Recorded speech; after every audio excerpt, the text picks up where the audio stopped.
ఎడల అపేక్ష కలిగి ఉంటాం, ఆశ కలిగి ఉంటాం. కొరహు కుమారుల వలె దుప్పి నీటి వాగుల కొరకు ఆశపడినట్లుగా మన ప్రాణాలు ఎప్పుడు వెళ్ళుదమా దేవుని ఆలయానికని ఆశపడుతుంటాయి కదా. 84వ కీర్తనలో కూడా కోరహు కుమారులు అంటారు, భక్తిహీనులతో నివసించుట కంటే నీ మందిర ఆవరణములో ఒక్క దినము గడుపుట 1000 దినాల కంటే శ్రేష్టం. ఇలాంటి ఆశను కలిగి ఉన్నాం, ధన్యతను రుచి చూచాం, అందులో ముందుకు వెళుతున్నాం. ఇంత ఉన్నతమైన భాగ్యాన్ని దేవుడు మనకు అనుగ్రహించిన దాన్ని బట్టి దేవునికి స్తోత్రం చెప్దాం. హల్లెలూయా. మనం గతించిన ఆదివారం పౌలయ్య తిమోతికు రాసినటువంటి మొదటి పత్రిక 3వ అధ్యాయం 15వ వచనంలో మరి దేవుని యొక్క సంఘములో, మందిరములో విశ్వాసులు లేక జనులు ఎలాగూ, లేక నేను ఎలాగూ ప్రవర్తించవలెనో అది మనకు తెలియాలంటున్నాడు. అంటే మందిరానికి వచ్చే వాళ్ళకి తెలీదా ఎలాగో ప్రవర్తించాలో, ఎలాగో నడవాలో తెలీదా, ఎలాగో ప్రార్థన చేయాలో, వాక్యం వినాలో, అనుసరించాలో తెలీదా? తెలుసు. తెలిసినా కూడా దేనైనా నిర్లక్ష్యం చేయడు. కానీ మానవుడు కరెంటు బిల్లు కట్టడం నిర్లక్ష్యం చేయడు, ఇంకా రకరకాల బిల్లులు ఉంటాయి, ఫోన్ రీఛార్జ్ చేసుకుంటూ నిర్లక్ష్యం చేయడు. కానీ ప్రార్థన మాత్రం నిర్లక్ష్యం చేస్తాడు, ఆరాధన మాత్రం సునాయాసంగా. ఇంట్లో ఉద్యోగంలో పై అధికారి కాదుగా, ఏంటి నిన్ను రాలేదా, డ్యూటీకి లేట్కి వచ్చావు అని శాలరీ కట్ చేయడానికి కదా. ఇక్కడున్న దాసుడు మీ మీద కమాండ్ ఏమండి, గద్దించడం, అరవడం ఏముండదు కదా. స్వేచ్ఛ భక్తులకే వదిలేశాడు దేవుడు. ఆదామవలకు ఎలాగో వదిలేశాడో స్వేచ్ఛ, అదిగో మంచి చెడు తెలివినిచ్చే వృక్షఫలం ఉంది, అది మీరు తిననంత వరకు, నా ఆజ్ఞకు లోబడి ఉన్నంత వరకు ఇలాగే మహిమతోనే ఉంటారు, ప్రభావంతోనే ఉంటారు. సూర్యచంద్ర నక్షత్రాదులను కూడా శాసిస్తారు. భూమి మీద ఉన్నటువంటి జంతువులు, పక్షులు, మృగములన్నీ కూడా మీకు లోబడతాయి. అది 8వ కీర్తనలో లింక్ పెడతాడు అన్నమాట. దేవుని కంటే మనుషుల్ని ఏం చేశాడు దేవుడు, కొంచెం తక్కువగా చేసి ఉన్నావు. మహిమా ప్రభావములతో, చూసారా, మహిమా ప్రభావములతో వానికి కిరీటము ధరింపజేసి ఉన్నావు. ఏం చేసామంటే వానికి కిరీటము ధరింపజేసి. ఇంకా కింద చూస్తే చాలా నీ చేతి పనుల మీద వానికి అధికారం ఇచ్చి ఉన్నావు. వానికి అధికారము ఇచ్చి ఉన్నావు. గొర్రెలన్నిటినీ చూసారా ఎంత ఎట్లా క్లియర్గా ఉందో. గొర్రెలన్నిటిని, ఎడ్లన్నిటిని, అడవి మృగములను, ఆకాశ పక్షులను, సముద్ర మత్స్యములను, సముద్ర మార్గములలో సంచరించు వాటన్నిటిని, చూడండి, వాటన్నిటిని వాని పాదముల క్రింద నీవు ఉంచి ఉన్నావు. ఎక్కడ ఉంచాడన్నానా? వాని పాదముల క్రింద, మనుషుని యొక్క పాదముల కింద ఉంచాడు. అర్థమవుతుందా కదా. జూకి వెళ్దామా, పులిని చూద్దామా, సింహాన్ని చూద్దామా, దాన్ని చూద్దామా, దీన్ని చూద్దామా కాదు. అవన్నీ పాదముల క్రింద ఉన్నాయి. అవే మానవుని చూడాలి, లోబడాలి. అంత పవర్ అన్నమాట. స్వేచ్ఛ ఇచ్చేసాడు. ఇదిగో బాబు, ఈ మంచి చెడు తెలివిచ్చే వృక్ష ఫలాలు ఉన్నాయి, ఇవి తినిన దినమున నీవు నిశ్చయముగా చచ్చెదవని దేవుడు నరునికి అది వదిలేశాడు. వాళ్ళకే మనకే వదిలేశాడు అన్ని. మందిరం కూడా అంతే. అది నువ్వు వస్తే దీవించబడతావు కదా. కనుక మందిరంలో ఎలాగో ప్రవర్తించాలో దైవ సేవకులను, అపోస్తులను, ప్రవక్తలను, సేవకులను పెట్టి, పరిచారకులను వాళ్ళ చేత దేవుడు తన ఆత్మ ద్వారా బోధింపజేస్తున్నాడు.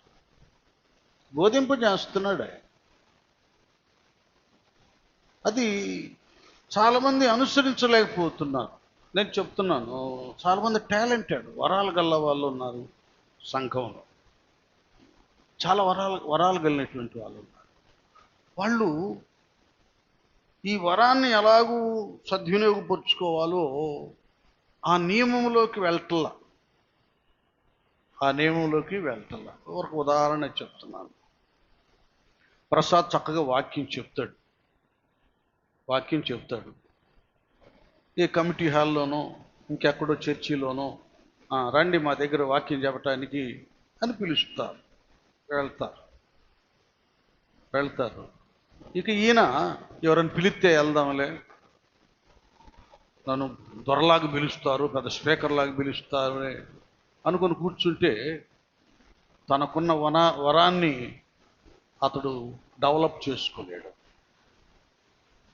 ఎవరు పిలిచినా వెళ్ళినా తనకున్నటువంటి ఆ తలాంతును వృద్ధి చేసుకుంటానికి, సామర్థ్యాన్ని పెంచుకుంటానికి సంఘానికి వస్తాడు, అన్ని చూసుకుంటాడు. కీర్తనలు చెప్పేవాళ్ళు ఎవరు లేనప్పుడు తానే చెప్తాడు. ఆ సందర్భాల్లో వాక్యం చెప్తాడు. ఉపవాస ప్రార్థనలో వాక్యం చెప్పి సంఘాన్ని బలపరుస్తాడు. చూడండి, కొందరు చేతులారా, పాపం వయసు దాటిపోతా ఉంది, ఉన్న వరాన్ని, దీపాన్ని వెలిగించి దీపస్తంభం మీద పెట్టకుండా కొంచెం కింద, మంచం కింద, కంచం కింద ఇట్లా పెట్టి తన బ్రతుకులంతా దైవత్వానికి, దేవునికి దూరం అయిపోయి ఇక రాబోయే రోజుల్లో వాళ్ళు ఉపయోగపడతారు లేదు మనం చెప్పలేం.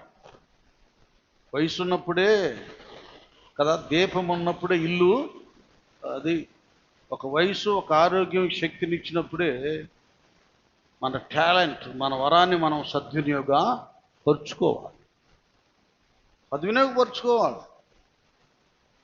అది మందిరానికి వచ్చి వాక్యం వింటే సేవకులు మాట్లాడతారు. నీవు దేవుని యొక్క మందిరములో, సంఘములో ఎలాగూ ప్రవర్తించాలో వరాలు కలిగినటువంటి వాళ్ళు, అది కూడా దేవుడు చెప్పేస్తాడు, మాట్లాడతాడు. ఈ దినాన్ని ఎందుకు అనేక మంది వరాలున్న దేనికి పనికిరాని వ్యర్థులైపోయారు? ఎందుకు వ్యర్థులైపోయారంటే ఆ వరాన్ని ఎలాగూ సద్వినియోగపరుచుకోవాలో వాళ్ళలో ఒక పట్టుదల కానీ, ఒక వినయము కానీ, విధేయత కానీ, తగ్గింపు కానీ లేదు గనుకనే హెచ్చింపబడక ఇంకా అగాధంలోకి కూరిపోతున్నారు. ఎవరైనా సరే అంతే. మీకు భాషలు, ప్రవచన వరాలు ఉన్నాయా? దాన్ని నాయకుడు చెప్పినట్లుగా ఏ నియమంలో దాన్ని మీరు వినియోగించుకోవాలో అలాగ మీరు వినియోగించుకున్నప్పుడు తెలియకుండానే దేవుడు మూలలో ఉన్న నిన్ను ఇక్కడ నిలబెడతాడు. అది దేవునిలో ఉన్నటువంటి సామర్థ్యం అలాంటిది. మనమే మన జీవితంలో దాన్ని సరిగా సద్వినియోగపరుచుకోక ఒక తలాంతు వాడు రుమాల్లో చుట్టి కట్టి పాతిపెట్టినట్టుగా అలా పాతిపెట్టుకుంటారు. నేను కొంతమంది చూశాను. ఒకసారి దోగిపోరు వెళ్తున్నాం, అతనితో మాట్లాడా, నువ్వు కీర్తన చెప్పొచ్చు? రెడీ, ఎప్పుడు ఇచ్చినా చెప్తాను. ఓకే, బాగుంది. ఎప్పుడు ఇచ్చినా చెప్తానన్న వ్యక్తి ఏనాడు పలకరించిన వాడు కాదు, దగ్గరికి వచ్చిన వాడు కాదు, సమాధానంగా ఉన్నవాడు కాదు, విధేయత చూపిన వాడు కాదు కదా. నన్ను గణపరిచిన వారు నేను. అది సేవకుని దగ్గర సరిగా ఉండవలసిన ఇది ఉంటేనేగా నువ్వు ఇది చెప్పాయి, అది చెప్పాయా అని చెప్పడానికి లేదు. నేను బెన్నీ పాట నేనేం రాయమన్నా, నేను రాస్తాను కదా పాటలు, నువ్వు కూడా నేర్చుకొని నేను చెప్పలా. ఉన్నాడు దేవుడు నాకు ఇచ్చిన తలాంతు, సామర్థ్యాన్ని వాడు గ్రహించాడు. వాక్యం చెప్పడం గ్రహించాడు, పాటలు రాయడం గ్రహించాడు. ఏలియా పక్కన ఎలీషా లాగా రాసేసాడు. రాసి నువ్వు పాడయ్యా అన్నాడు. ముందు పాట నువ్వే పాడయ్యా, మొత్తం నీతో ప్రారంభిస్తా, దేవుడు ఆయన చెప్తాం, తర్వాత ఏం చేస్తాడు.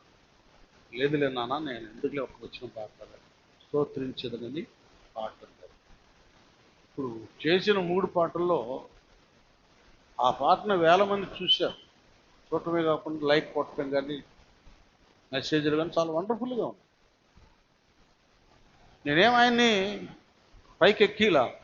తన వినయము, విధేయత, పరిచర్య, నమ్మకత్వం కదా. నమ్మకమైన వారికి మీరే చెప్పండి, దీవెనలు అది ఆయన లేడు కాబట్టి చెప్తున్నా, నమ్మకంగా మీరు ఉంటే సంఘాలలో నువ్వు చిన్న పాట పాడే వరమైనా దేవుడు ఉన్నతంగా చేస్తాడు. కొద్ది కీర్తన చెప్పే వరమైనా గొప్ప స్పీకర్గా చేస్తాడు.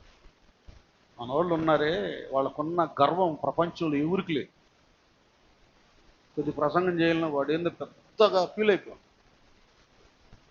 ఈ దరిద్రపు అహంకారాన్ని ఎప్పుడైతే మనం పాతి పెట్టేస్తామో ఉన్నతమైనటువంటి సాధనాలుగా దేవుని చేతిలో కదా బలమైనటువంటి సాధనాలుగా వాడబడతాం. గట్టిగా చప్పలు పడదాం.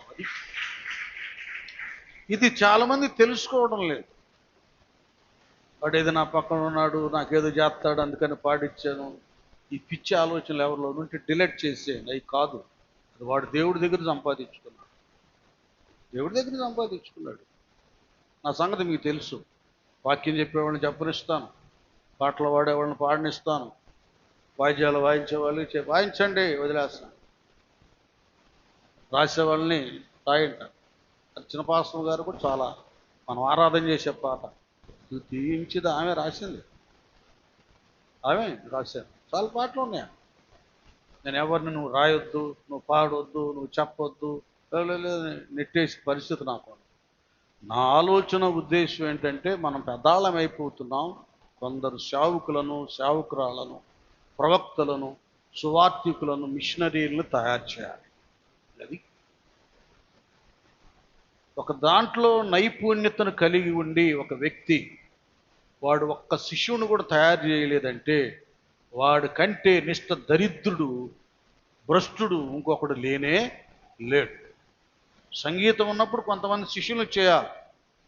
సేవ చేస్తున్నప్పుడు ప్రభువే స్వయంగా అన్నాడు, మీరు సర్వలోకానికి వెళ్ళి సువార్తను ప్రకటించండి. ఏమన్నాడు? అనేక మందిని చెప్పండి.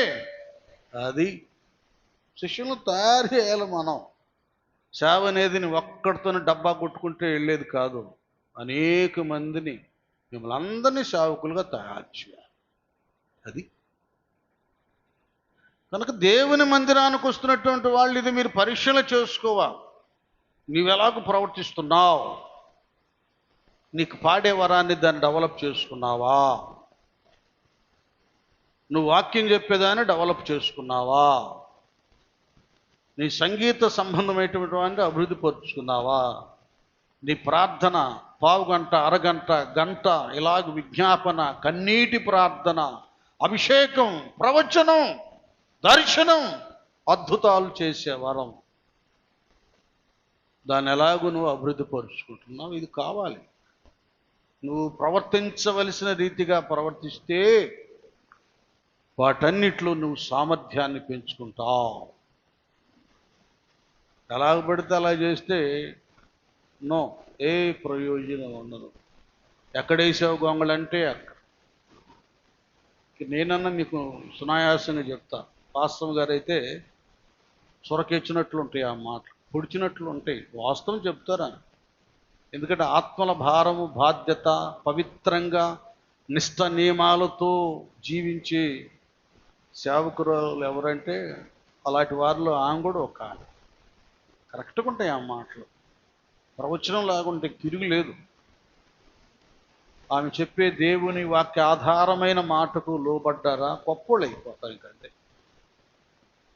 కాబట్టి మనం ఎలాగూ సంఘంలో ప్రవర్తించాలో మందిరంలో ఇది తెలుసుకొని అలాగూ ప్రవర్తించాలి.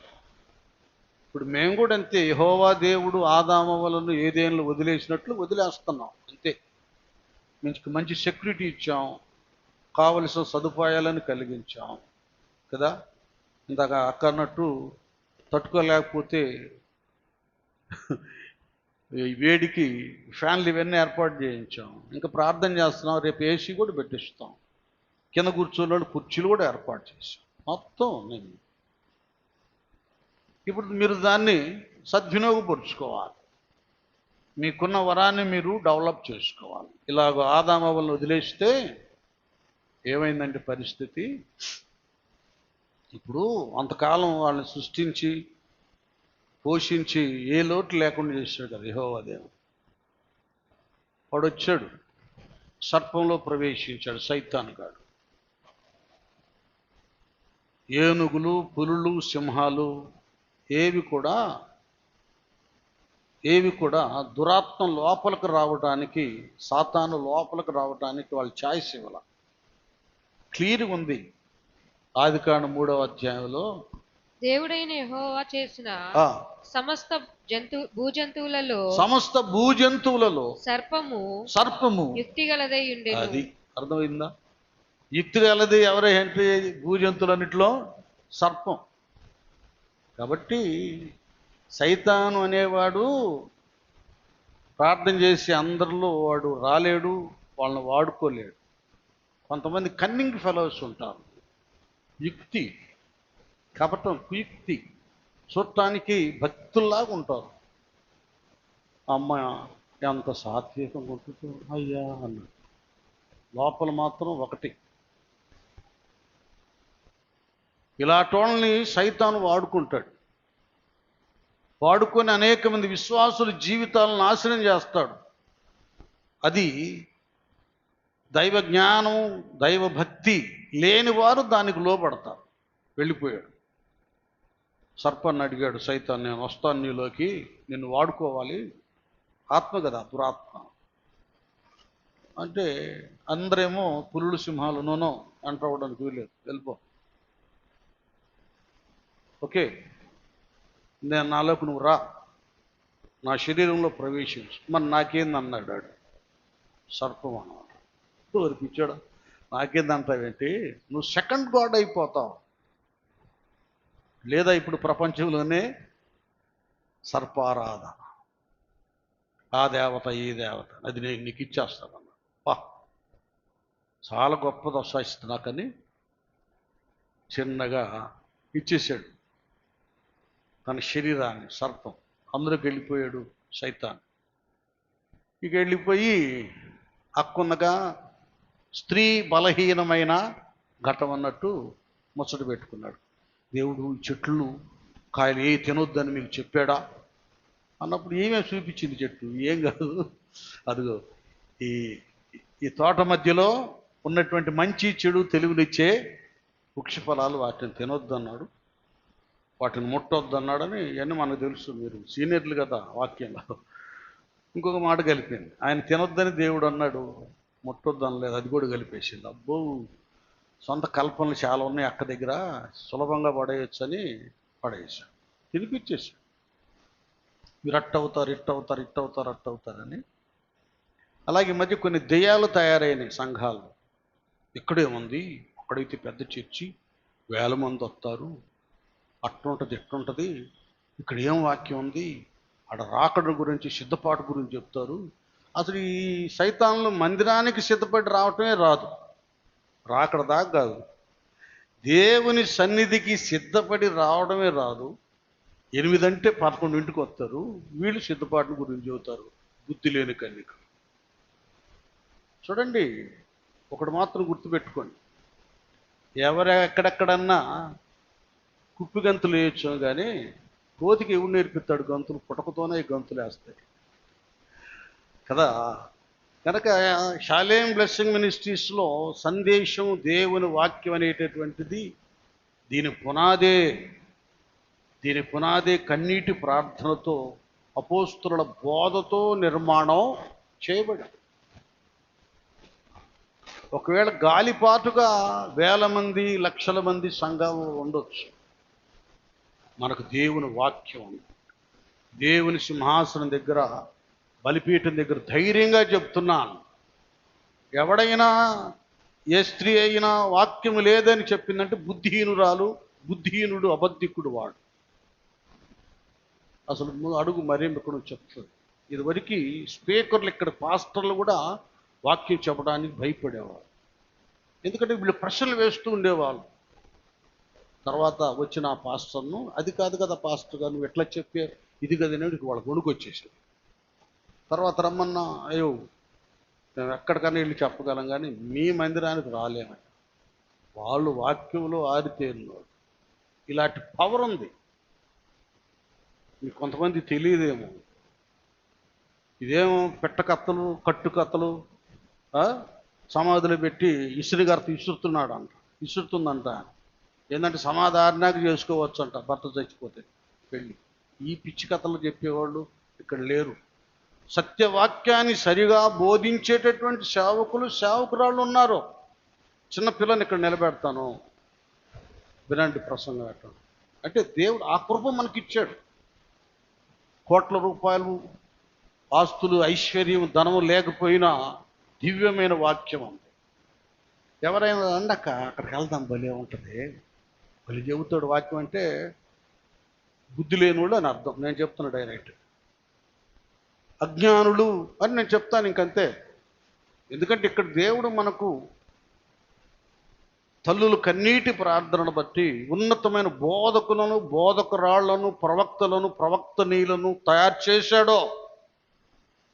ఇంకొక మాట చెప్తాను వినండి. సంగీత పరంగా కొన్నిటిని బీటౌట్ చేసింది ఏంటి? షాలేం ఆడియోస్ మొదట, గుంటూరు రాజా మెలోడీస్. ఇప్పుడు చూడండి ఈ తరంలో ఇమి జాన్సన్ అఫీష్ వాటి చూడండి, కన్నడం, మలయాళం, తమిళం, హిందీ, తెలుగు అన్ని భాషల్లో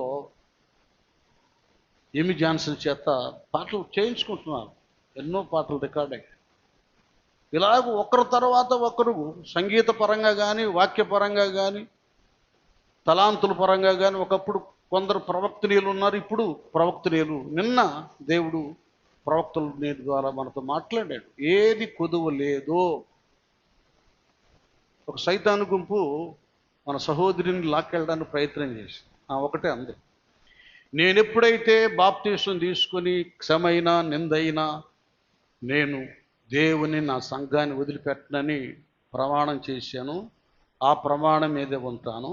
నా సంఘంలో, నా మందిరంలో ఏది తక్కువ లేదు, ప్రార్థన తక్కువ లేదు, వాక్యం తక్కువ లేదు, అన్నీ సమృద్ధిగానే ఉంది. గట్టిగా చప్పట్లు కొడదామా?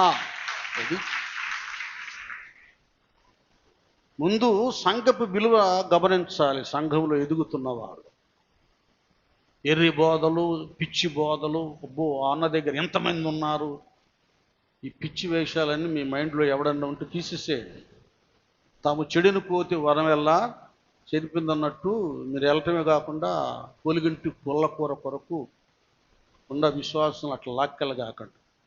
అవి దెయ్యపు లక్షణాలు. సాధ్యమైతే ఎవరినన్నా వాక్యం ఎరగని వారు, ప్రార్థనకు వెళ్ళని వాళ్ళని తీసుకురండి మందిరాన్ని. సంఘాలను పాడు చేయొద్దు. దేవుని ఇల్లు ఇది. మన కుటుంబాలు పతనం అయిపోతాయి. ఈ భయం ఉండాలి ప్రతి ఒక్కరికి. ఈ సర్పం వెళ్ళిపోయి మాట్లాడితే పిచ్చిదా మంచిదా మన తల్లి? లేదు తింటే మీ కళ్ళు తెరవబడతాయి, దేవతలు అవుతారు, అదవుతారు, ఇదవుతారు అనగానే పడిపోయిందా? ఒక్క నిమిషం ఆలోచించాల. మేమేమిటి, మా పరిస్థితి ఏంటి? నాకు, నా యజమానుడికి ఏదైనా వనాన్ని, ఈ భూలోకాన్ని అంతటిని సొంతం చేశాడు ఆ దేవుడు, ఆ తండ్రి సొంతం చేసి ఆయన ఆజ్ఞ జారీ చేశాడు, తినొద్దన్నాడు. ఆయన తినొద్దని చెప్తే సర్పం తినమంటుందేంటి? చూడండి, అప్పుడు వరకు ఈ స్థితిని ఘనతనిచ్చినటువంటి యెహోవా దేవుని మాట ఏమాత్రం ఆమెకి జ్ఞాపకం రాలా. వీడెవడో మధ్యలో వచ్చి డిస్టర్బ్ చేస్తాడనేదే రాలా. అట్లా ఉంటే కొందరు విశ్వాసం నీ కోసం కన్నీరు విడిచి కష్టపడి నీ ఇంటి చుట్టూ తిరిగి, ఏమండి నీ పక్కన కింద కూర్చొని ఒక కూతురులాగా, ఒక కొడుకులాగా ఎంతో ప్రేమ ఆప్యాయతలతో ఎట్టున్నావమ్మ, తిన్నావా, తాగుతున్నావా, ఆరోగ్యం ఎట్టుంది, పిల్లలు ఎట్టున్నారు, అన్నీ యోగక్షేమాలు తెలుసుకొని కన్నీరు విడిచి ప్రయాసపడి నేను దేవుళ్ళు నడిపించి బాప్తిస్మం ఇస్తే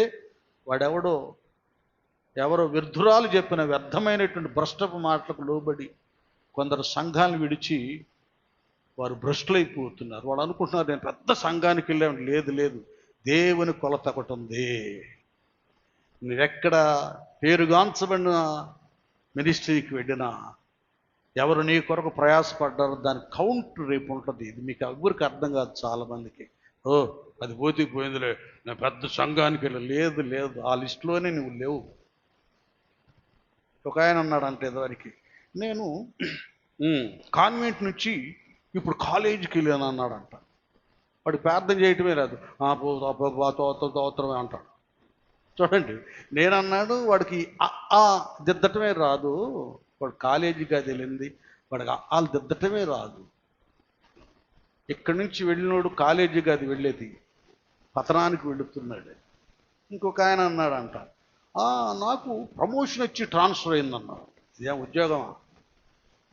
ఏ ప్రమోషన్, ఏ ట్రాన్స్ఫర్ అయినా అపోస్తుల కార్యగ్రంథంలో చూడండి, అపోస్తుల ద్వారా పంపించబడాలి ఒక సేవకు. తాను వెళ్ళిపోతే వెళ్ళిపోయినాడు అని లెక్క. చాలా నియమాలు ఉన్నాయండి సంఘంలో.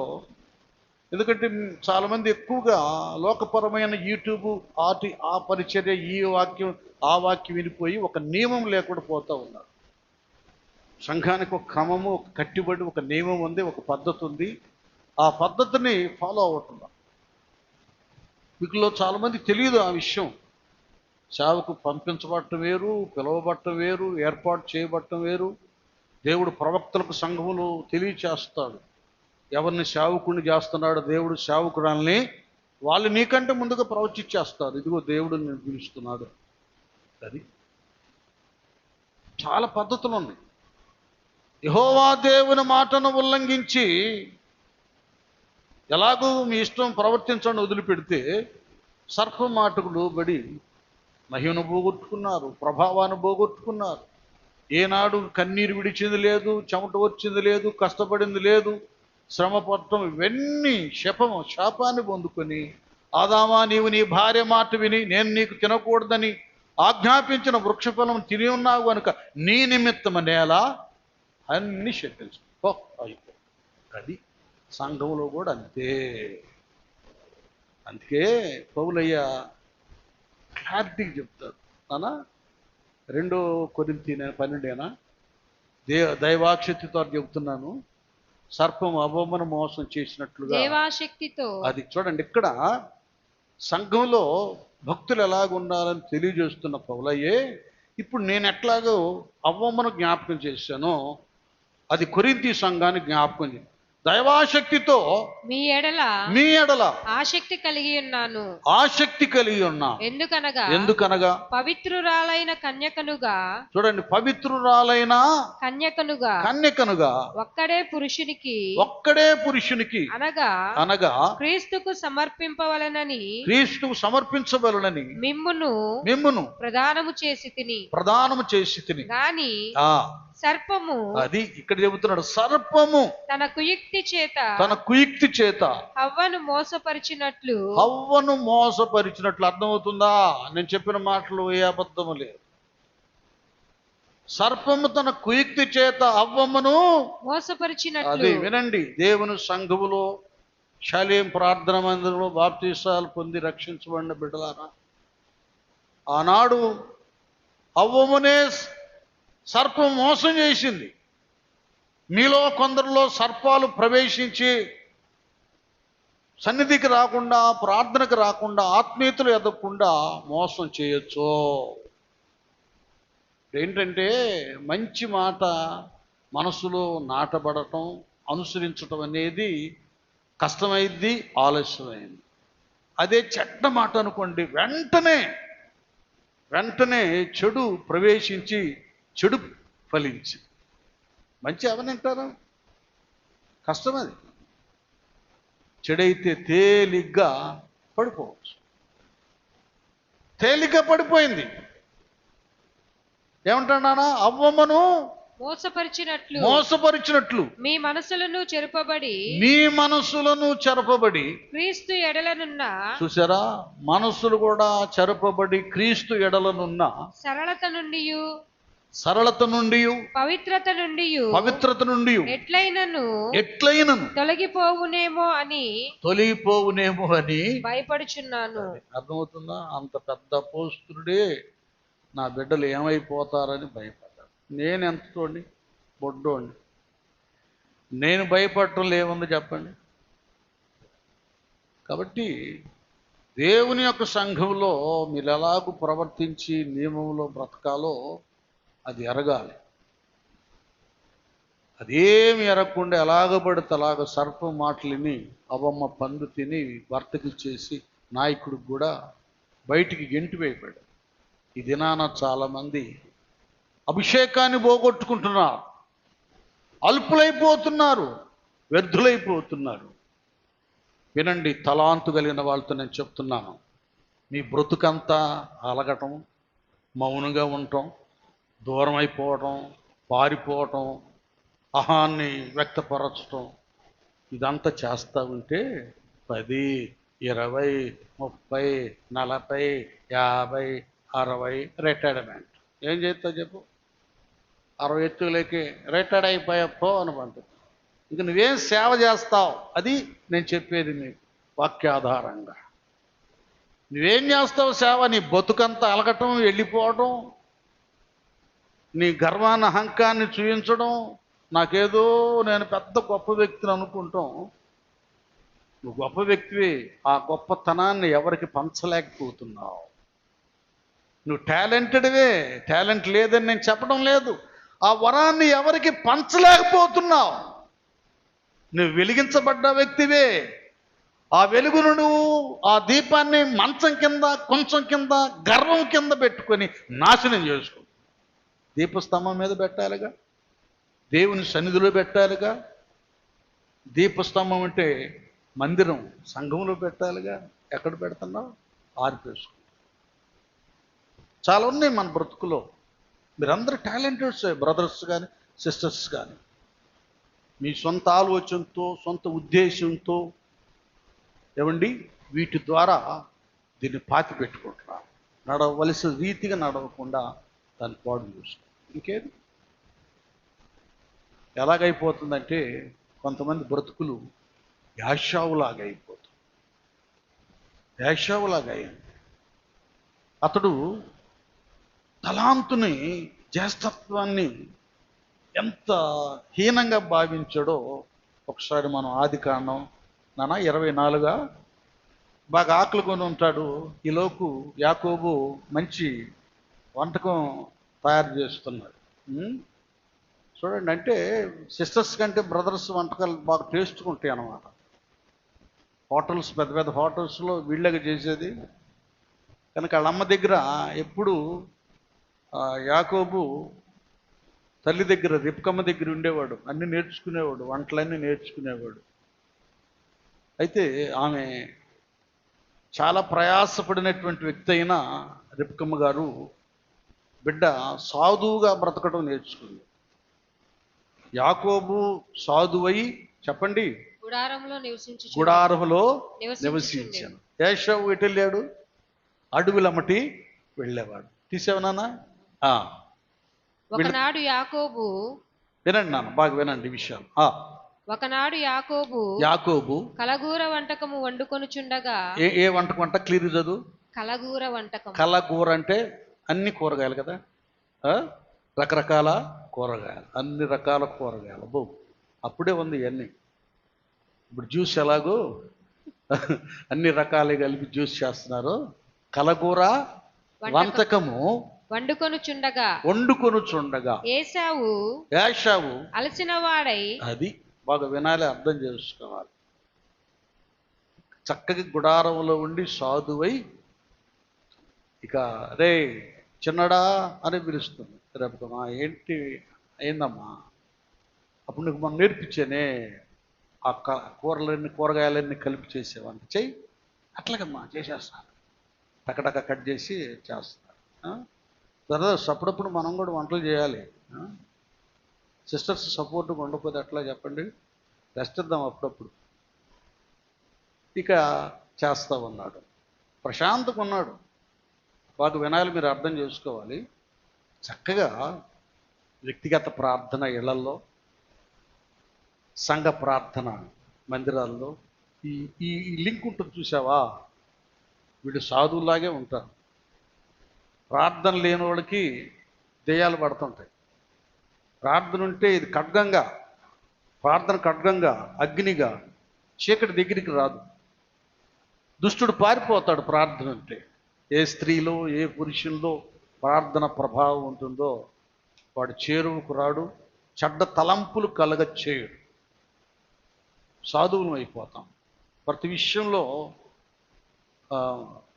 ఒక సమయస్ఫూర్తి, ఆ టైం అవి కలిగి ఉంటాం. ఎప్పుడు కోప్పడాలో, ఎప్పుడు మౌనంగా ఉండాలో, ఎప్పుడు కలిసిపోవాలో, ఎప్పుడు ఎలాగ మాట్లాడాలో అవన్నీ వచ్చేస్తాయి ఆటోమేటిక్గా. ఆ ప్రార్థన మనకు అలాంటి కంట్రోల్ నియమాన్ని కలుగుయాలి. ప్రార్థన లేకపోతే వాడు ఎప్పుడు కోప్పడతాడో తెలియదు, వాడు ఎప్పుడు అడుగుతాడో తెలియదు, వాడు ఎప్పుడు ప్లేట్ ఇసిరేస్తాడో తెలియదు, ఎప్పుడు వెళ్ళిపోతాడో తెలియదు. మళ్ళీ భక్తుడు మాత్రం ప్రసంగాలు తెగజేస్తాడు.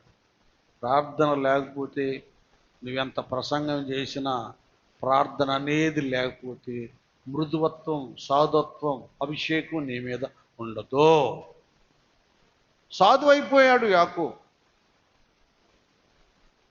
ప్రార్థన, తల్లితో ప్రేమగా ఉండటం, లోబట్టం. ఈయనేమో అరణ్యానికి వెళ్ళి ఏదో సాధిద్దాం, సమకూర్చుకుందామని పరిగెత్తాడు కదా. అడవిలో ఏవేవో లేళ్ళు, దుప్పులు, వాటిని వీటిని వేటాడి తినాలిగా, తిని ఇంకా తీసుకురావాలి ఇంటికి. అలాంటోడికి అరణ్యంలో ఏమి దొరకల. ఏమైపోయాడంట యాషావు? అలసినవాడు. ఏమయ్యాడు? ఏశావు అలసినవాడై. అది అలిసిపోయాడు. అర్థమవుతుందా?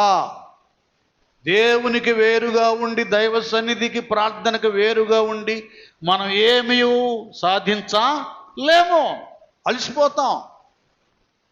ఇది పాట ఉందిగా, రాత్రంతయు శ్రమ పడినా రాలేదు ప్రభో జయము, రహదారులు వెతకినను రాజాయను ప్రతిఫలము.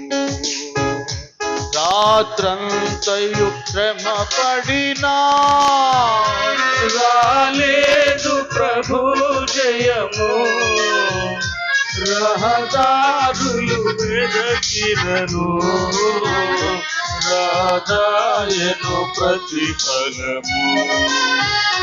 రక్షించు నీ సిలువా రమణీయ లోతులలో, రతనాలను వెదకుటలో రాజిల్లు నా పడవా, రతనాలను వెదకుటలో రాజిల్లు నా పడవా, నడిపించు నా నావా నాడి సంద్రమున దేవా, నవ జీవన మార్గముగా నా జన్మ తరింప, నవ జీవన మార్గముగా నా జన్మ తరింప, నడిపించు నా నావా. హల్లెలూయా. అది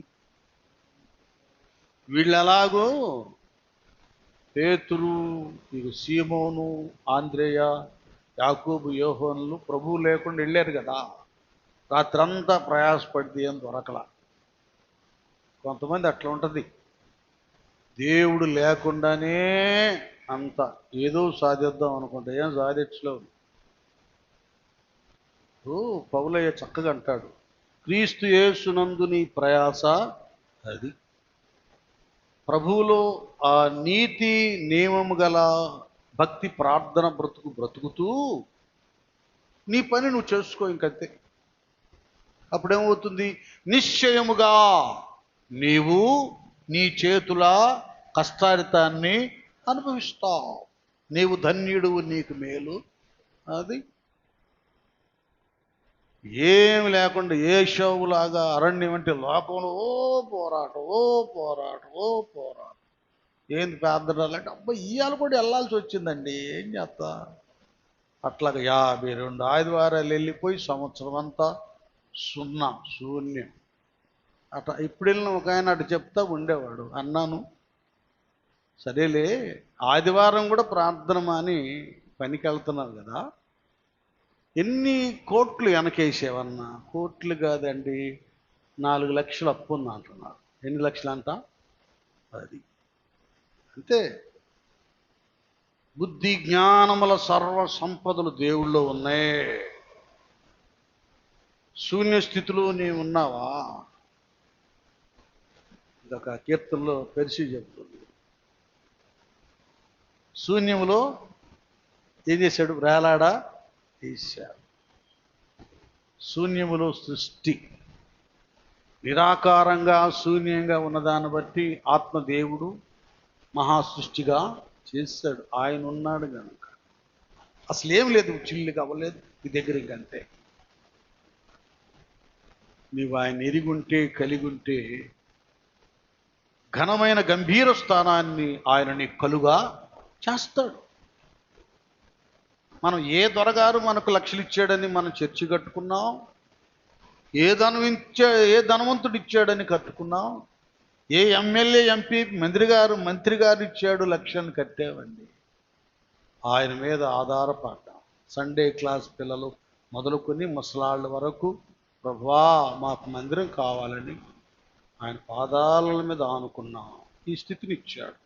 ఇంకా కొన్ని ప్లానుల్లో ఉన్నాం, కొన్ని అడుగుతున్నాం, కొన్ని ఆశిస్తున్నాం.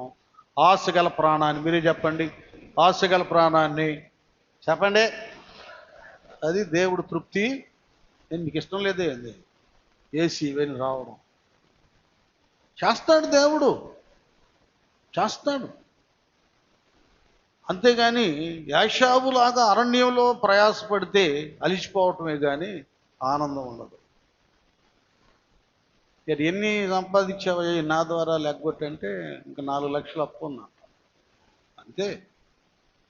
అందరికి చెప్తున్నాను, ఎవరైనా సరే అప్పులు వడ్డీలని సంఘానికి రాకుండా, మందిరానికి రాకుండా, దైవ నియమములు ఉండకుండా వాళ్ళ దగ్గరికి రాలే, వాళ్ళు బతిమలు ఆడలేదు, వీళ్ళు బతిమలు ఆడలేదు, వీళ్ళు సహాయం చేయలేదు, వాళ్ళు సహాయం చేయలేదు.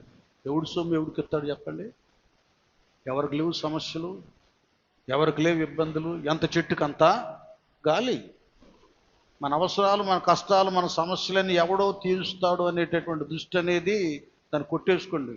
ఎవడి వాళ్ళకున్నాయి, ఎవరి వాళ్ళు పూర్తి చేసుకోవాలి, ఎవరి వాళ్ళు బాగుపడాలి, ఎవరు వాళ్ళు చూసుకోవాలి. ఈ చేతనైతే అసలు ఆయన దగ్గరికి వెళ్ళు, అడుగు ఆయన్ని. చెప్పాక బుద్ధి జ్ఞానముల సర్వ సంపదలు ఉన్నాయి ఆయన దగ్గర. ఆయన అడగడం చేత కాదు, మనుషులు అడుక్కుంటాం కదా. శృంగారం అనే దేవాలయం దగ్గరోడు ఆ ద్వారం దగ్గర మందిరానికి బయట ఉన్నంత వరకు అడుక్కున్నాడు. దేవుని శక్తి ఏమిటో పేతురు యోహానులు చూపించిన తర్వాత అప్పుడు మందిరం లోపలికి వెళ్ళి గంతులు వేస్తూ దేవునికి స్తోత్రాలు చెల్లించాడు. అదే మనం కూడా దేవునిలో మనము సరిగా ఉన్నంత వరకు ఎవరిని చేతులు చాపం, ఎవరు మన ఇంటికి వచ్చి గొడవలు చేయరు, ఎవరు ఫోన్లు చేసేదే వడ్డీ ఎప్పుడు కడతావు ఎవరు గద్దెలుసు. ఈ చేతులారా యేసయ్యని ఎరిగి కూడా నువ్వు చేసుకున్నదే. దేవుని మందిరంలో ఎలాగో ప్రవర్తించాలో ఆ నియమంలో నువ్వు ఉంటల్లా. మందిరాన్ని, దేవుని సన్నిధిని చాలా తక్కువగా అంచనా వేస్తున్నావు. నన్ను పొగడాలి, నన్ను గొప్ప చేయాలి, నన్ను హెచ్చించాలి, నన్ను ప్రసంగం చేయమనాలి, లేకపోతే నన్ను పాడాలనాలి, నన్ను ఆడాలనాలి. నీకెవడ డబ్బా కొట్టరు, అది నువ్వు దేవుడి దగ్గర సంపాదించుకోవాలి. నీ చేత వాక్యం చెప్పించాలని ప్రేరణ మాకు రావాలి, రావట్లేదుగా. నీ చేత ప్రార్థన చేయించాలని ప్రేరణ రావాలి, దేవుడు రానివ్వటం లేదుగా. ఆ స్థానం అర్హత లేకుండా నువ్వు చేస్తున్నావు. మనమే సంపాదించుకోవాలి. దేవుని మందిరంలో ఎలాగ ప్రవర్తించాలో అలాగ ప్రవర్తిస్తే ఆటోమేటిక్గా మోషే తర్వాత యెహోషువకు నాయకులుగా దేవుడు చేసినట్లు, ఏలియా తర్వాత ఎలీషాకు ఘనమైన ప్రవక్తగా అందించినట్టు ఆ స్థానాన్ని దేవుడే నీకు అందిస్తాడు.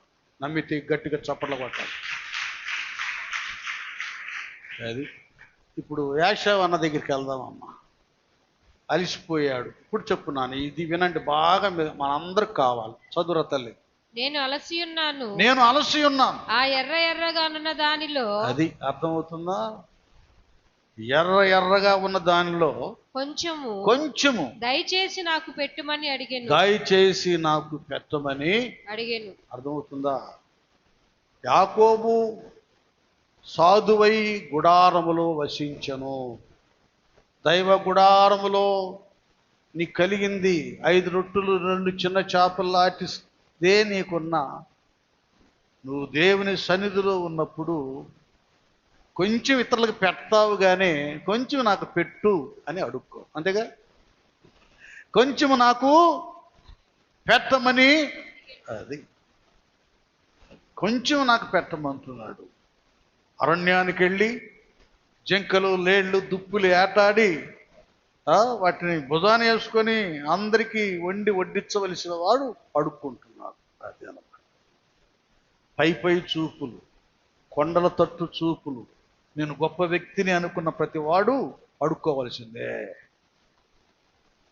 సాధువైన వాడు పంచి పెడతాడు.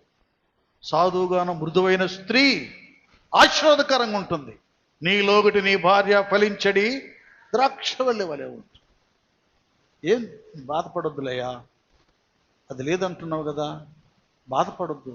ఏందమ్మా, నేనే సంపాదించేవాడిని, ఏం చేయలేకపోతే నువ్వేంటి అట్ట అంటున్నావు? లేదులేయ్యా, నువ్వు ఇచ్చిన దాంట్లోనూ అట్లా 100 దాచిపెట్టి ఇదిగో 2,000 అయింది, తీసుకెళ్ళి కట్టాడు. చప్పటపడదాం అందరం. అది కావాలి. జ్ఞానవంతురాలు తన ఇల్లును కట్టును. 3 రాళ్ళు చెప్పండి గట్టిగా. మీరు కాదులే 3 రాళ్ళు. 3 రాళ్ళు ఏం చేస్తుంది తన చేతులతో?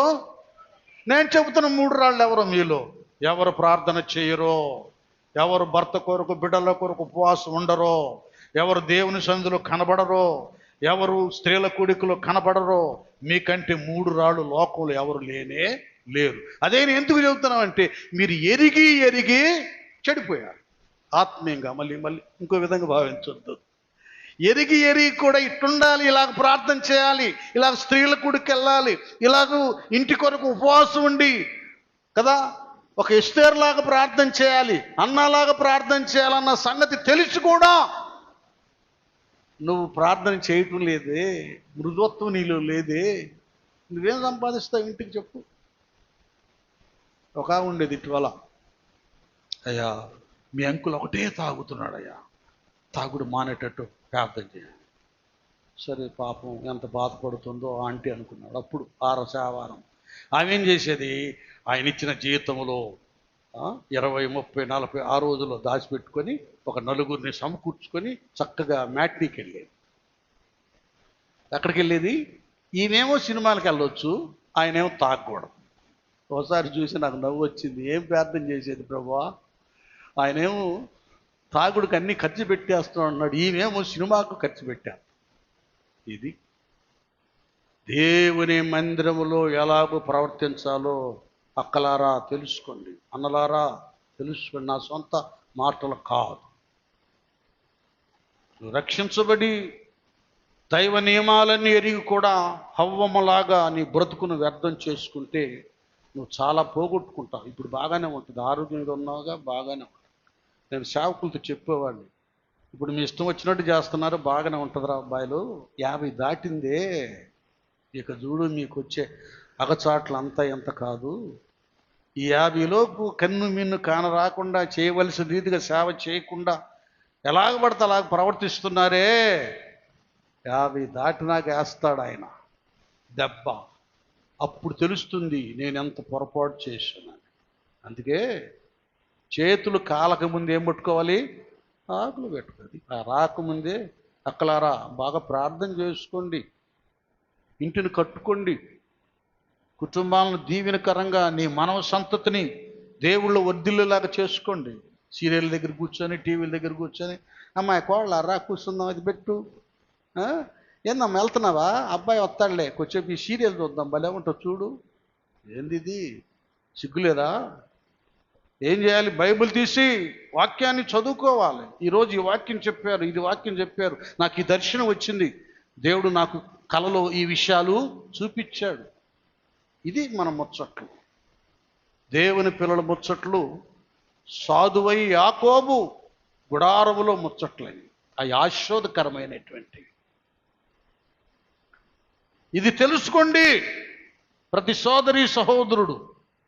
ఇంత ఆశీర్వాదాన్ని కట్టను దేవుడు నీ ఇంట్లో పెడితే దాన్ని మూలపడేసి వ్యర్థమైనటువంటి శపితమైన వాటిని దృష్టించుతున్నావు, ముసలమ్మ ముచ్చట్లు తేలిపోతున్నావు. ఏంటి నువ్వు చేసేది? వెళ్ళాడు ఏదో తీసుకొద్దామని అరణ్యానికి, అలసిపోయాడు. ఇక్కడేమో చక్కగా లోకంలో పడి అరణ్యంలో పడి ఏ కష్టపడకుండా ప్రశాంతంగా తల్లి దగ్గర భక్తిగా ఉంటూ యాకోబు మంచి కదా వెజిటేబుల్స్ అన్నీ కూడా కలిపి మంచి వంటకం తయారు చేశాడు. గుమాయించిపోతా ఉంది, ఈడు ఆకలితో ఉన్నాడు. అది అనేకుల ఆత్మీయ ఆకలి, ఆత్మీయ దాహం తీర్చేవాళ్ళుగా దేవుడు మరణాన్ని చేయునుగాక. గట్టిగా చప్పట్లు కొడదాం. ఏమంటున్నాడమ్మా చదువు. అందుచేత అతని పేరు ఎదోము అనబడిను. అందుకు యాకోబు నీ జ్యేష్ఠత్వము నేడు నాకిమ్మని అడుగగా. అది భలే భలే కదా, భలే పెట్టేసేసాడు ఇక్కడ. ఈయనేమో భలే ఆకలితో ఉన్నాడు, అందులో కొంచెం నాకు పెట్టమంటున్నాడు యాషావు. ఈయనేం చేశాడు? ఏసావు నీ జ్యేష్ఠత్వము, ఈయన యాకోబు గారు మాట ఏమా క్లియర్, నీ జ్యేష్ఠత్వము నేడు నాకిమ్మని అడుగగా ఏసావు నేను చావబోచున్నాను కదా. మీరందరూ వినాలి, ఇది వినాలి, బాగా వినాలి బ్రదర్ సిస్టర్స్.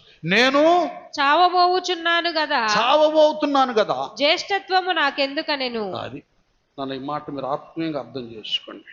ఇప్పుడు ఎలాగుందంటే కొందరు ఆత్మీయుల జీవితం వాస్తవంగా జ్యేష్ఠునికే తండ్రి వాడికే ఎక్కువ ఆస్తి ఇస్తాడు, స్థలాలు ఇస్తాడు, పొలాలు ఇస్తాడు. ఇంకా తన తర్వాత జ్యేష్ఠునికే హక్కు అధికారాన్ని ఇస్తాడు ఆ కాలంలో. అది జ్యేష్ఠత్వం అనేది చాలా గొప్పది. జ్యేష్ఠుడినే దేవుడు తన సేవ కొరకు కోరుకున్న పరిస్థితులు కూడా ఉన్నాయన్నమాట. అయితే ఏమైందంటే కయ్యం దగ్గర నుంచి జ్యేష్ఠులందరూ భ్రష్టులు అయిపోతున్నారు. నీ జ్యేష్ఠత్వాన్ని ఏమన్నాడు ఈయన? నీ జ్యేష్ఠత్వము నేడు నాకిమ్మని అడుగగా. అది అమ్మ మైక్ అట్ట పెట్టుకుని ఉంచు, క్యాచ్ చేయి, నాకు ఇచ్చేయమని. అర్థమవుతుందా అన్నాడు కదా. ఇప్పుడు ఈయనేమంటున్నాడు చూడండి, నేను చావబోచున్నాను కదా. నేను అప్పులతో, మీకు అర్థమయ్యేది చెప్తాను, నేను అప్పులతో చావబోతున్నాను, సమస్యలతో చావబోతున్నాను, ఇబ్బందులతో చావబోతున్నాను, అనారోగ్య పరిస్థితులతో చావబోతున్నాను. ఇట్లయిపోయింది ఇప్పుడు భక్తుంది. ఇంకేం ప్రార్థనకు వస్తాను నేను, అలాగైపోయింది. ఇంకేం వాక్యం చెబుతాను నేను, ఇంకేం నడిపిస్తాను నేను, ఇంకేం ఉపవాసం ఉంటాను నేను, ఇంకేం ఆరాధన చేస్తాను నేను అని అమ్మేసుకుంటున్నారు యాషావులాగా. అర్థమవుతుందా? చాలామంది దేవుని మందిరంలో ఎలాగో ప్రవర్తించాలో తెలుసుకోవడం లేదు, తెలుసుకుని అనుసరించడం లేదు, దానిలో ఒక బాధ్యత లేదు. నాకు చాలామంది శరీరులే కనపడుతున్నారు, ఆత్మ సంబంధులు కనపట్ల. వీళ్ళకి డంబం, వీళ్ళకి బడాయి, ఏమండి అసలు ఏమి లేదు, పెద్ద టాలెంట్ లాగా గర్వం, ఇలాగే వాళ్ళ బ్రతుకులు సాగిపోతున్నాయి. దాదాపు ఒక 10-15 సంవత్సరాల నుంచి కొంతమందిని చూస్తున్నారు. వాళ్ళలో ఏమైనా మార్పు వచ్చిందంటే లేదు, మార్పు లేనే లేదు. అలాగే ఏషావు ఎలాగన్నాడో అది నాకు పెట్టేయరా అంటే, నీ జ్యేష్ఠత్వం నాకు అమ్మాయి, ఇంకేం చేస్తా నేను చావబోతున్నా అన్నాడు. అర్థమవుతుందా? ఇట్లాగా సైతానికి, లోకానికి దేవుడు వాళ్ళకి ఇచ్చిన వరాన్ని అమ్మేసుకుంటున్నారు. దేవుని నమ్ముకుంటే ఆనందం, నీవు నమ్మిన ఎడల దేవుని మహిమను చూతువని ఉంది. నమ్ముట నీ వలన అయితే నమ్ము వారికి సమస్తము సాధ్యమని ఉంటే, ఈ భక్తులు, ఈ వరాలు గలవారు సైతానికి అమ్ముడు పోతున్నారు. అది యాషావులాగా అమ్ముడు పోయారు. కూరకి, ఆ కలగూర ఎర్రటి వంటకానికి అమ్ముడు పోయినట్లుగా ఇంకేముందరా నాయన, నేను చావబోతున్నాను, ఇంకా నాకెందుకురా ఈ జ్యేష్ఠత్వం అన్నట్టు, ఇంకేం సేవ చేస్తాలే, అప్పులు ఎక్కువైనాయి, రోగాలు ఎక్కువైనాయి, సమస్యలు ఎక్కువైనాయి, ఆడు మాట అంటలేదు, ఈడు మాట అంటలేదు, ఇంట్లో ఇస్తుంది. ఇది ఎవరు చేయలా, నీ స్వయంకృత అపరాధము. ఆదామవ్వల్ని ఎవరు బయటికి గెంటి వేయలా. వారు దైవాజ్ఞను ఉల్లంఘించి, ఆజ్ఞ అతిక్రమమే పాపం, వారు చేసిన పాపం. నిన్నెవడు బయటికి గెంటేయలా, నువ్వు చేసుకున్న అపరాధం. అది అర్థమైందా? మనం దేవుని మందిరంలో ఎలాగున్నామో, ఎలాంటి ఆశీర్వాదాలని సొంతం చేసుకున్నామో, యాకోబులాగా యాషోవులాగా ఎలాంటి జ్యేష్ఠత్వాన్ని అమ్మి వేసుకున్నామో అర్థమైందా? ఇప్పుడు ఎప్పటి నుంచో ఉన్న వాళ్ళు ఏషావులాగా అమ్మేసుకుంటున్నారు సమస్యతో. నిన్న మొన్న వచ్చినటువంటి వాళ్ళు ముందుకు వచ్చేసి తల వంచి విధేయులై దాన్ని సొంతం చేసుకుంటున్నారు. నువ్వే అమ్మే. చిన్న వాస్తవం చెప్పేదా అందరికీ, మళ్ళీ వేరే ఫీలింగ్ అనుకోవద్దు. మొదటేమో తోమా గారి ద్వారా పూజారులకి, బ్రాహ్మణ్స్కి సువార్త అందింది, వాళ్ళు రక్షించబడ్డారు. తర్వాత ఏమో ఈ దళితులను అంతరాని వారిగా చేసి వెలేసినప్పుడు, ఊరు బయట పెట్టినప్పుడు వాళ్ళకి ఉండటానికి, తినటానికి, చదువు ఏ విషయాల్లో పట్టించుకోకుండా చాలా నీచంగా చూశారు. నోటి దగ్గర ముంత పెట్టేవాడు, వాడు ఊస్తే మాకు అరిష్టం, వాడు అడుగులు పడకూడదని వెనక తాటాకు కట్టేవాడు. దేవుడు ప్రేమించి మిషనరీల్ని, ఏమండి బ్రిటిష్ వాళ్ళు కాదండి, ఇంగ్లాండ్ వారిలోని, బ్రిటిష్ వారిలోనే భక్తి కలిగినటువంటి మిషనరీలు వాళ్ళ దగ్గరికి వెళ్ళి వాళ్ళతో కలిసిమెలిసి ఉండి, ఎర్రతోలు తెల్లగుండ మిషనరీలు దూతల్లాగా ఉండేవాళ్ళు. వీళ్ళు ఎలాగున్నారు పాపం, సరైన స్నానాదులు ఏవి వస్త్రాలు లేక ఉన్న వాళ్ళ మధ్యకి వెళ్ళి వాళ్ళకి స్నానాలు చేయించి మంచి వస్త్రాలు ధరింపచేసి, రేయ్ మా గుడికి అడుగు పెట్టావా నీ కాళ్ళు తీస్తాం అని ఏ ఆలయాలకు వాళ్ళు రానిచ్చేవాళ్ళు కాదు. వీళ్ళు చక్కగా చర్చి కట్టించి, రండి నాయన అదిగో అట్లా బెల్లలేసి, కుర్చీలేసి కూర్చోబెట్టి, ప్యాంట్ వేసి, షర్ట్ వేసి, చక్కగా ఆడవాళ్ళకి కావాల్సిన డ్రెస్సులు అవన్నీ ఏర్పాటు చేసి, వాళ్ళకి ఏబీసీడీలు నేర్పించి, అఆలు నేర్పించి, చదువులు నేర్పించి, అన్నీ నేర్పించి, వీళ్ళు మేము బ్రిటిష్ వాళ్ళ దగ్గర ఉద్యోగాలు చేసేది ఏంటంటే వీళ్ళే దళితులు చదువుకున్న వాళ్ళే టీచర్లు, డిప్యూటీ కలెక్టర్లు, ఎస్ఐలు, కానిస్టేబుల్ మొత్తం వాళ్ళు హ్యాండ్ ఓవర్ చేశారు. చప్పట్లు కొడదాం గట్టిగా. మంచి ఉద్యోగాలు బాగుంది అంతవరకు. తర్వాత ఏమైంది? వీళ్ళని ఎట్లయినా సరే బ్రిటిష్ వాళ్ళకి దూరంగా చేయాలి, ఈ క్రైస్తవ్యానికి దూరంగా చేయాలని ఇక ఎస్సీ బీసీని పెట్టి పడేశాడు సైతాన్ గారు. నువ్వు హిందూ మాలైతేనే నీకు ఉద్యోగం, రిజర్వేషన్లో. నువ్వు క్రిస్టియన్ అయిపోయావా, నీకు రిజర్వేషన్ కట్ అనే లేకే ఇక బాప్తీసాలు పొందినోడు కూడా సర్టిఫికెట్లు దించేసారు, అన్ని మార్చేసుకున్నారు మొత్తం. అది అయిపోయిందా?